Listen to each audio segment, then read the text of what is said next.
राज्यामध्ये जर आपण पाहिलं तर माणिकराव कोकाटे हे कृषी मंत्री आहेत आणि ते सभागृहामध्ये रमी खेळताना पाहायला मिळालेत। अशा मंत्र्यांबद्दल तुमची काय भूमिका आहे? अच्छा, मुख्यमंत्री जे आहेत हे आता पंतप्रधानाच्या रेसमध्ये लागलेत असं मी त्या ठिकाणी मानतो आणि म्हणून हिंदी लागू करण्याच्या पाठीमागे ते लागलेले आहेत। तेव्हा आपल्याला विरोधक कोणी नको आहे राज्यामध्ये, त्याच्या मंत्री कितीही चुकला असेल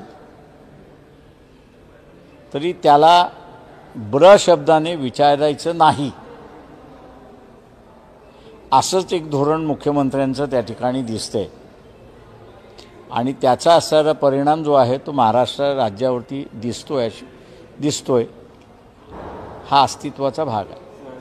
संजय शिरसाट असो, संजय गायकवाड असो, त्यानंतर राठोड असो, यांच्यावरती भ्रष्टाचाराचे देखील आरोप होताना पाहायला मिळाले। काही मंत्र्यांच्या समोर कथितरित्या पैशाच्या बॅगा पाहायला मिळाल्या। महाराष्ट्राने याकडे कसं हे करायचं? जनतेने ठरवायचं आहे। शेवटी जनता हा राजा आहे।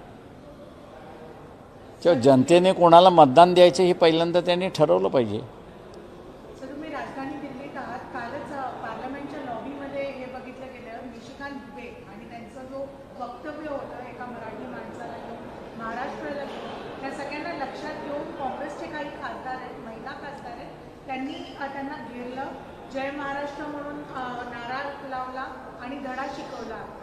जाब विचारला की तुम्ही संविधानाच्या विरुद्ध अशा पद्धतीने वक्तव्य कसे?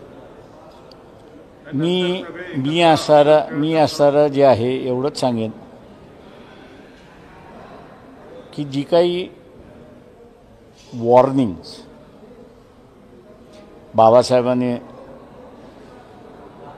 25-26 नोव्हेंबरला दिलीत त्याच्यामध्ये त्यांनी असं एक वॉर्निंग ती ही दिली होती की भाषा म्हणजे लँग्वेज इज अ लेटंट नेशन, तिला जागृत करण्याचा कधी प्रयत्न करू नका।